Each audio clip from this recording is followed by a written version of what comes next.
할렐루야. 네, 오늘은 요한복음 1장 1절에서 5절까지의 말씀으로 예수 존재의 시작이라는 제목으로 하나님 말씀의 은혜를 나누고자 합니다. 안 그래도 제 얼굴이 어두운데 더 어둡게 해주지 말고 좀 빛 좀 비춰주시겠습니까? 네, 감사합니다. 네, 이 요한복음, 오늘 말씀의 은혜를 나누고자 하는데, 이 요한복음의 시작은요 다른 복음서와 조금 다릅니다. 그러니까 마태복음, 마가복음, 누가복음, 그리고 요한복음이 있지 않습니까? 그런데 이 요한복음은 마태, 마가, 누가복음과 달리 좀 다르게 시작하고 있어요. 최대한 쉽게 말씀을 드리고자 하는데, 마태, 마가, 누가는 이 바라보는 시각이 아무래도 땅의 시간에 중심이 맞춰져 있다면, 요한복음, 우리가 오늘 살펴본 요한복음의 시작은 우리의 시간의 체계가 아닌 태초로부터 시간대를 바라보면서 예수님에 대해서 설명을 하고 있습니다. 그러니까 마태복음, 누가복음, 요한복음이 시작했던 예수님의 이야기보다 오늘 요한복음 1장이 시작하는 요한복음이 보는 예수님의 시간대는 정말 다르다라는 걸 우리 성도님들이 아주 쉽게 볼 수 있어요. 첫 장만 보시면 되니까요. 그러니까 이 말이 무엇이냐면, 우리가 바라보는 역사의 한 성인, 위대한 사람, 우리보다 좀 다 나은 사람으로서의 예수님을 생각하지 말고, 예수님은 우리 피조물의 시간을 넘어서 창조 때부터 존재하는 자, 그러한 분이 예수님이시다라고 요한은 분명하게 밝히고 있습니다. 예수님이 우리의 시간대에 오시는 사건이 아닌 완전히 시간대를 넓혀서 내가 알지 못하는 하나님의 시간의 때에 놓고 예수님을 설명하기 시작했기 때문에 요한복음을 다른 말로 영적 복음이라고도 부르기도 합니다. 오늘 본문의 1장 1절에서 3절까지입니다. 우리 화면 보면서 함께 읽겠습니다. 시작. 태초에 말씀이 계시니라. 이 말씀이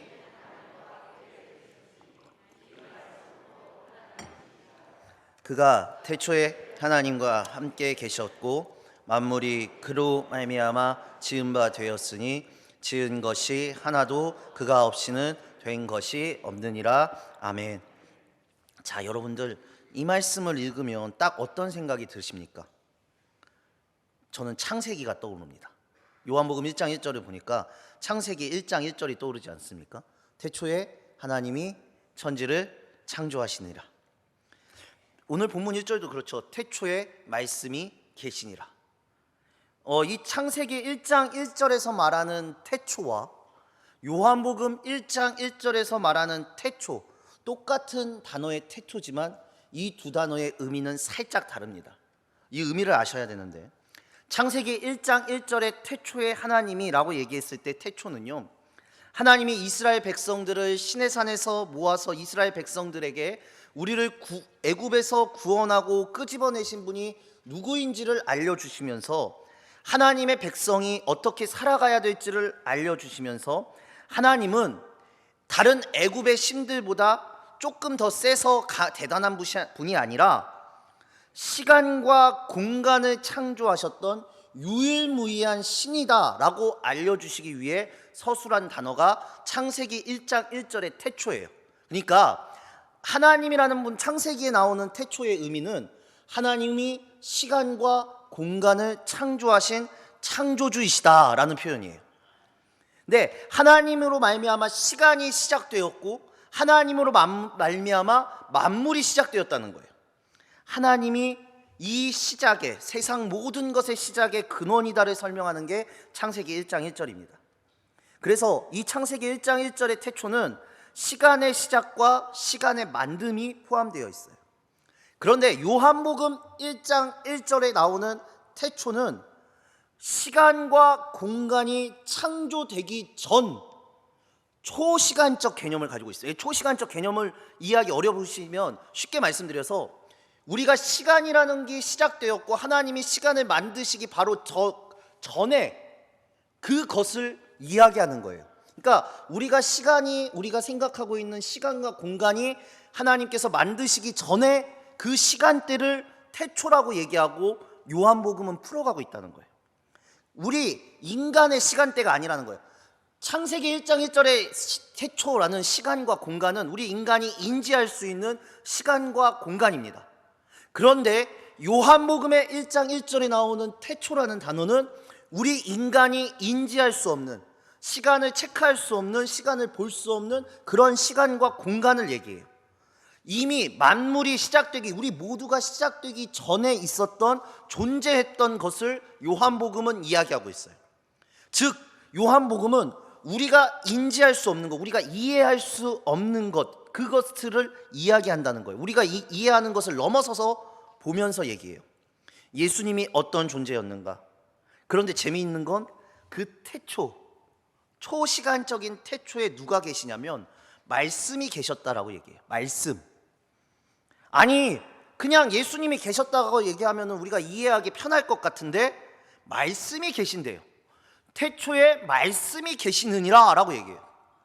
우리는 이렇게 생각할 수 있습니다. 아, 예수님은 말씀이다, 이렇게 표현할 수, 이렇게 우리는 생각할 수 있는데 사실 이거는 예수님을 너무 좁게 보는 거예요. 예수님은 말씀보다 크신 분입니다. 예수님은 말씀보다 훨씬 크신 분이에요. 요한복음 1장 14절이 이렇게 얘기하거든요. 말씀이 육신이 되어 우리 가운데 거하심에 우리가 그의 영광을 보니 아버지의 독생자의 영광이요 은혜와 진리가 충만하더라 라고 얘기합니다. 말씀이 우리 가운데 육신으로 오셨고 그 가운데 예수 그리스도 하나님의 영광이라고 표현합니다. 왜 예수님을 말씀이라고 표현했을까요? 이 의미는 창세기 1장 3절에서 4절을 보시면 잘 알 수 있어요. 창세기 1장 3절에서 4절 우리 함께 화면을 보면서 읽겠습니다. 하나님이 빛이 있으라 하시니 빛이 있었고 빛이 하나님이 보시기에 좋았더라.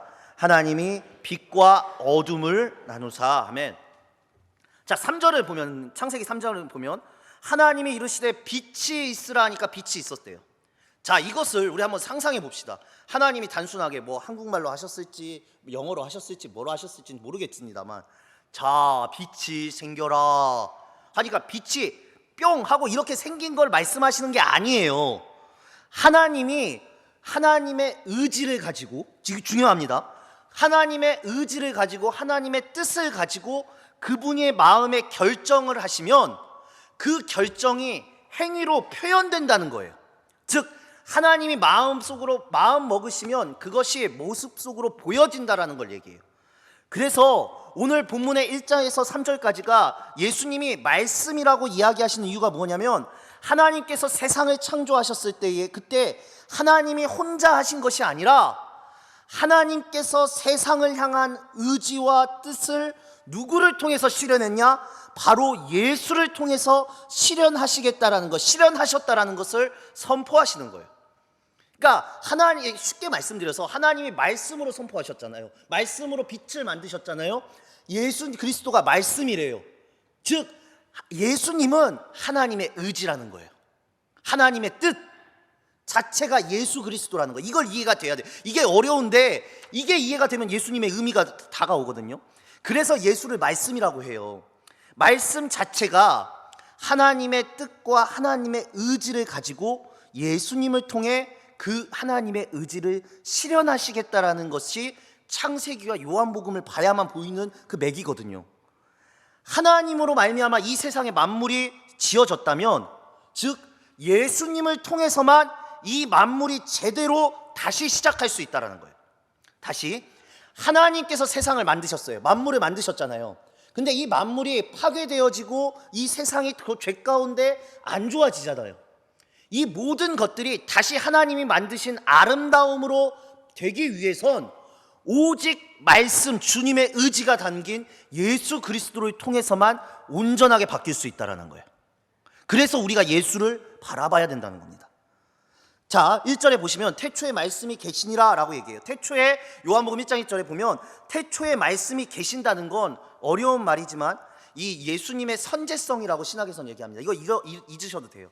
시간의 첫 시작, 끝에서 예수께서 계셨다는 것이 아니라 말씀이 하나님과 함께 계셨다라는 뜻은 하나님과 예수님의 친밀함을 나타냅니다. 그러니까 오늘 말씀 1장 1절이 요한복음 1장 1절이 사실 굉장히 어려운 본문인데, 이 태초에 하나님과 함께 계셨다, 말씀이 함께 계셨다라는 건 하나님과 예수님의 친밀함이에요. 그래서 함께라고 있어요. 1장 1절에 보면 하나님과 함께 계셨으니에요. 자, 여러분, 함께라는 것이 오늘 이게 어려워요. 정말 저도 어려워서 그런데, 함께라는 것은 다른 존재가 같이 있는 걸 얘기합니다. 그렇죠. 그러니까 두 존재, 하나님과 예수님은 다른 존재인데 이분이 또한 함께 계신다라는 거예요. 우리가 삼위일체 하나님이라는 걸 교회 다니면서 많이 들어보셨죠? 삼위일체 하나님에 대해서 우리 성도님들 어떻게 이해하고 계십니까? 우리 신앙생활 오래 하신 권사님들이나 우리 여러 집사님들한테 삼위일체라고 얘기하면 솔직히 하나님과 예수님과 성령님은 같은 분이신데 다른 모양이 있고 하다가 여튼 같은 분이야, 삼위일체야, 이러십니다. 이 삼위일체라는 표현 우리가 어렵잖아요. 이게 우리가 하나님이라고 할 때 하나님은 본질은 완전히 동등된 하나면서 다른 세 격을 가진 성부 아버지, 성자 예수님, 성령 하나님, 이 세 분이 계신다라는 것을 설명하기가 우리는 너무나 어려워요. 어렸을 때부터 배웠어요. 삼위일체 하나님 한 분이시다 다 배워왔는데 막상 누가 물어보면 모르겠어요. 대답을 못하겠어요. 너무 어렵잖아요. 삼위일체 우리가 설명할 수 없어요. 왜냐? 당연한 거예요. 하나님께 대해서 이 삼위일체, 하나님이 왜 삼위일체고 다른 격을 가졌지만 동일한 분이라는 것을 이해하는 사람은 성경에 아담과 하와 말고는 그 누구도 없어요. 성경에서 얘기하거든요. 그게 뭐냐면 아담과 하와가 죄를 짓기 전까지는 하나님이 한 분이신데 세 개의 다른 격이 있다는 걸 아담과 하와는 이해한 것 같아요. 무슨 말이냐? 왜냐하면 사람을 만들 때 하나님께서는 다른 모든 피조물, 동물, 다른 모든 것들은 이 종류대로 만들었어요. 각자 종류대로. 동물도 각자 종류대로 만들었잖아요. 기린, 사자, 강아지 이렇게 종류대로 만들었잖아요. 그런데 유일하게 사람만 하나님께서 하나로 만드십니다. 그런데 그 하나가 둘입니다. 이게 좀 어렵습니다만 이해하셔야 돼요. 하와를 아담에서 빼와서 만들어내시잖아요. 갈비뼈를 빼와서 하와를 만드시잖아요. 이거 아시잖아요. 분명히 아담에게서 나왔던 존재인데 모양과 말하는 것과 생각하는 모든 게 다 달라요. 아담 자신에게서 나왔는데 말이에요. 이 복잡한 걸, 그런데 아담이 누구보다 정확하게 이해해서 아담이 하와를 보자 한 말이 뭐냐? 너는 내 뼈 중에 뼈요 살 중에 살이다 라고 얘기해요. 저 이게 엄청 위대한 고백이라고 보거든요. 이걸 우리가 어떻게 이해할 수 있어요? 여러분들 집에 가셔서 이 아내나 남편을 보면서 당신은 내 뼈 중에 뼈요 살 중에 살이다 라고 얘기하시면 아내나 남편이 와 좋다 이렇게 받아들여질까요? 아니요, 이 양반이 무슨 얘기를 하는 거예요? 아침 답변함부터 이렇게 생각하잖아요. 근데 아담이 이해했던 게 정확하다라는 거예요. 하나님은 동등한 본질인데 이 세 가지의 다른 모습이 나타나요. 사람은 하나인데 다른 모습대로 나타난다는 거예요. 피조물 중에 이걸 이해할 수 있는 것, 둘인데 하나임을 이해할 수 있는 것. 그래서 우리가 결혼 예식을 할 때 그러잖아요. 짝지어진 한 몸을 이룬 사람이라고 얘기하잖아요. 부부를 두고요. 이음이거든요. 둘인데 하나를 이해할 수 있는 건 피조물 중에 사실 인간밖에 없어요. 거기다가 인간을 어떻게 만드냐? 하나님께서 유일하게 인간은 땅의 것을 모아서 하늘에 생명을 부어 만들잖아요. 이 말이 뭐냐면 땅과 하늘을 연결시킬 수 있는 유일한 것은 피조물 중에 사람밖에 없거든요. 땅의 것과 하늘의 것으로 만들어진 것이 사람밖에 없기 때문에 땅의 것과 하늘의 것을 이어주는 것은 사람밖에 없어요. 그래서 아담과 하와에게 땅의 모든 것들을 정복하고 다스릴 수 있는 권한이 있는 거예요. 하늘의 것으로 만들어졌기 때문에, 우리 인간들이 말이에요. 그래서 우리는 하늘과 땅을 잇는 존재로 만들어지고 만물을 맡기셨어요.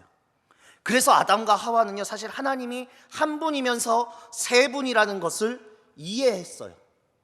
이게 설명이 아니라 본질을 이해한 거예요. 왜냐? 자기들은 안 거예요. 자신들이 둘이지만 하나라는 사실을 누구보다도 정확하게 알았던 게 아담과 하와이기 때문에. 근데 이게 죄가 들어와서 깨져버린 거예요. 깨짐으로 말미암아 하나님의 신비와 하나님의 연합을 아무리 인간의 언어로 얘기하려고 해도 사람들이 이해할 수 없어요. 삼위일체, 엄청나게 대단하신 목사님이 삼위일체에 대해서 여러분들께 설명한다 해도 이해할 수 없습니다. 왜? 어렵거든요. 이것은 믿음의 고백이에요. 삼위일체는 믿음의 고백이에요. 말로는 도저히 표현하기 어려운데 알게 되어지는, 저절로 알게 되어지는 이 믿음의 고백이 사실은 삼위일체의 고백입니다. 우리가 그렇죠. 쉽게 말씀드릴게요. 이게 너무 어려우니까.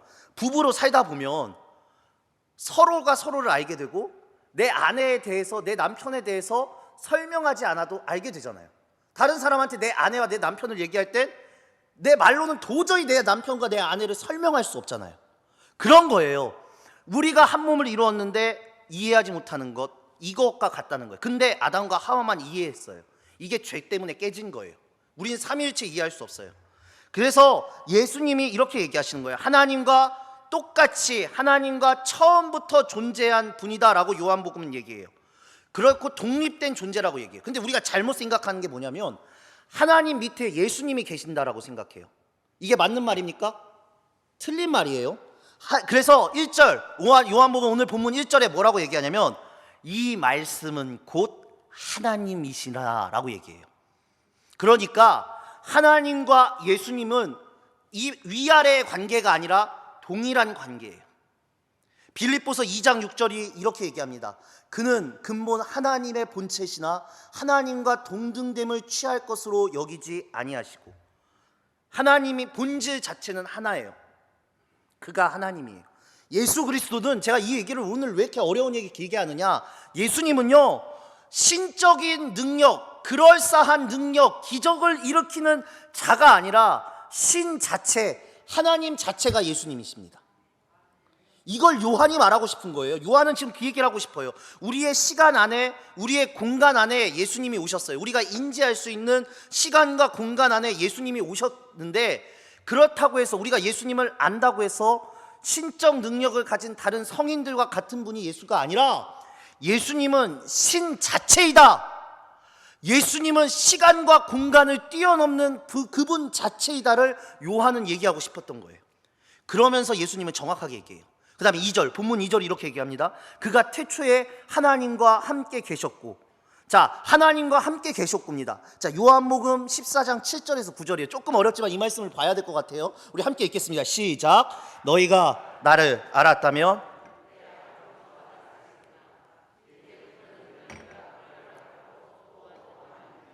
빌립이 이르되 주여 아버지를 우리에게 보여 주옵소서. 그리하면 족하겠나이다. 예수께서 이르시되 빌립아, 내가 이렇게 오래 너희와 함께 있을 때 내가 나를 알지 못하느냐? 나를 본 자는 아버지를 보았거늘 어찌하여 아버지를 보이라 하느냐? 아멘. 이게 하나님과 예수님이 함께 계셨다라는 것을 알 수 있는 성경의 본문입니다. 하나님이 바로 예수님을 통해서 피조물들에게 자신의 모습을 보여주셨어요. 예수님을 통해 하나님 자신을 보여주셨어요. 그런데 우리는 이렇게 얘기한다는 거예요. 예수님, 하나님을 보여주세요. 하나님을 앞에 두고 하나님을 보여달라고 얘기하는 거예요. 하나님을 보려면 예수님을 보고 있으면 우리는 하나님을 볼 수 있는데, 예수를 보지 않기 때문에 하나님에 대한 믿음이 없는 겁니다, 여러분. 우리가 하나님을 알고 싶어서 예배를 드리고 하나님께 믿음을 향해서 예배를 드릴 때, 그래서 예수에게 초점을 맞추라라고 얘기해요. 아까 제가 시간과 공간을 뛰어넘는 분이 하나님과 예수님이라고 요한복음이 설명한다 그랬죠. 우리는 우리의 삶과 죽음 이후의 삶에 대해서 누구보다도 알고 있어요. 단순하게 이 땅에서 70년, 80년 사는 동안만 문제라면, 이 땅에서 사는 삶만 문제라면 제가 여기 설교 강단에서 과감하게 선포할 수 있습니다. 예수 없어도 됩니다. 우리의 삶이 이제 죽고 나서 7, 80년 먹고 나서 7, 80살 되고 나서 100살 되고 나서 우리가 죽은 다음에 우리가 끝나버리는 존재라면 우리에게 예수는 아무 필요가 없어요. 그러나 예수 그리스도께서는 우리의 시간대가 아닌 하나님의 시간대에서 시간과 공간을 뛰어넘어서 존재하시는 분이 예수님이라는 거예요. 그분이 지금 이 땅에 우리 가운데 오셨어요. 우리는 그 예수를 바라보기만 하면 된다라는 거예요.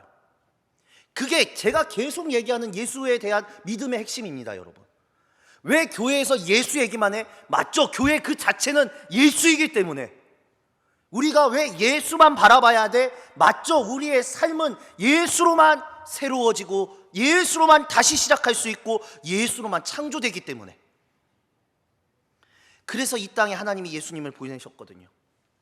오늘 본문 4절에서 5절입니다. 우리 같이 읽겠습니다. 시작. 그 안에 생명이 있었으니 이 생명은 사람들의 빛이라. 빛이, 아멘. 자, 4절의 생명이라는 것은 만물이 처음 시작한 것을 생명이에요. 창세기 1장 2절하고 제가 오늘 창세기와 비교했는데 1장 2절이 이렇게 얘기해요. 땅이 혼돈하고 공허하며 흑암이 깊음 위에 있고 하나님의 영은 수면 위에 운행하시느니라. 창세기 1장 2절은 하나님이 이 세상을 창조하신 목적을 얘기하는 절인데, 하나님이 이 세상을 창조하신 이유는 무질서한 세계를 질서 있는 세계로 바꾸시고 비어있는 공간을 채우시는 것이 창조라고 얘기해요. 이게 중요합니다. 무질서한 세계를 질서 있게 만드는, 우리는 없던 거에서 있는 걸 만들었다고 생각하는 게 그게 아니라 무질서한 걸 질서로 바꾸신 거예요. 하나님이 시간과 공간을 만드셨을 때, 하나님이 시간과 공간을 만드신 방법은 질서 없는 이 세상을 질서 있게, 아무것도 없는 이 공간에 하나님의 영을 채움으로 세상을 만드시고 밝히셨다는 거예요. 그래서 하나님이 만드신 창조 세계는 그 안에 질서와 충만과 빛이 있다는 거예요. 우리가 살아가는 하나님이 온전하게 만드신 에덴 동산과 같은 세상은 하나님의 아름다운 질서와 하나님의 은혜의 충만과 하나님께서 빛으로 임해 주시는 그 세계가 가득한 세상을 말합니다. 그래서 오늘 요한복음의 4절이 예수님을 생명과 빛이라고 얘기하는 거예요. 모든 만물이 예수 안에서 채움과 충만과 무질서의 질서가 이루어질 것이다 라는 거예요. 여기까지 어려워요. 쉽게 말씀드릴게요. 모든 우리의 존재, 이 땅의 모든 존재는 예수를 통하지 않고선 새로 태어날 수 없다는 겁니다. 우리가 창세기에, 지금 어려운 얘기 제가 계속했는데 이것만 기억하시면 돼요, 권사님들. 창세기에 만들어진 세상이 죄로 인해 파괴되었어요. 이 파괴된 게 다시 아름답게 하나님 뜻에 맞춰서 변화돼야 되잖아요. 이 아름답게 변화되고 회복될 수 있는 유일한 방법이 뭐냐? 바로 하나님과 함께 계셨던 예수님밖에 없다는 겁니다. 여기에만 오직 회복이 있어요. 신은 하나님께서는 시간과 공간을 초월하시는 분인데요, 마지막에 세상을 창조할 때 모든 생물을 다 만들고 나서 모든 생물들에게 공통적으로 하신 게 있어요. 먹거리를 주십니다. 근데 중요한 건 뭐냐면 이 모든 피조물은 먹거리를 어디서 얻느냐? 자기 스스로 만들어내지 못해요. 내 안에서 내 에너지를 만들어내지 못하고 다 외부 세계에서 가지고 들어와야 됩니다. 아닌 사람 없어요. 여러분들이 살아가기 위해선 외부의 것이 내 안으로 들어와야 돼요. 그래야 육신도 살 수 있어요. 그래서 우리가 밥을 하루만 먹지 않아도 기력이 약해지잖아요. 심지어 육도 그러는데 영도 마찬가지예요. 예수 그리스도가 내 안에 들어와야만 내 영이 살 수 있는 거예요. 여러분들, 우리가 먹을 것은 열심히 먹으면서 왜 영에 대한 영의 양식을 채우지 않으려고 한다는 걸 돌이켜 보셨으면 좋겠어요. 오직 여기에만 회복이 있습니다. 그래서 예수가 필요한 것입니다. 여러분, 우리의 삶이 예수님을 통해야 되는 이유가 단순하게 무엇이냐면, 예수가 성인이고 기적을 행하고 어떠한 능력이 있어서 예수를 바라보라는 것이 아니라, 예수님이 우리 생명의 근원이요, 우리 존재의 근원이요, 우리가 살아가는 힘의 근원이다라고 요한복음은 우리들에게 선포하고 있는 거예요. 만일 내가 힘을 잃었다면 그것은 예수를 놓친 겁니다. 여러분, 내가 살아갈 때 힘이 안 드는 것, 내가 힘이 떨어지는 것, 다 예수를 놓친 거예요. 오직 예수 안에서만 다시 회복되는 힘이 있는 것입니다. 이것을 아시고 우리가 놓쳤던, 아니 우리가 작게 알았던 예수님이라면 더 깊고 넓게 알아가시는 귀한 우리 성도님들 되시길 간절히 소망합니다. 그 예수를 통해서 여러분들의 신앙과 그 생명의 힘이, 또 여러분들의 2023년 새로운 한 해가, 모든 가정에서의 일어나는 일들이 예수 안에서 새 힘을 얻으시고 새롭게 창조되시길 이 시간 간절히 소망합니다. 기도하시겠습니다. 주님, 우리는 아직 2023년의 시작에 전에 있습니다. 한 해 동안 우리가 계획하는 것은 많지만 가장 무엇보다 예수님을 깊게 아는 2023년이 되도록 인도하여 주시옵소서. 예수님을 깊게 고백하고 그의 힘과 그의 능을 붙잡는 한 해가 될 수 있도록 우리와 함께하여 주옵소서. 예수님의 이름으로 기도드립니다. 아멘.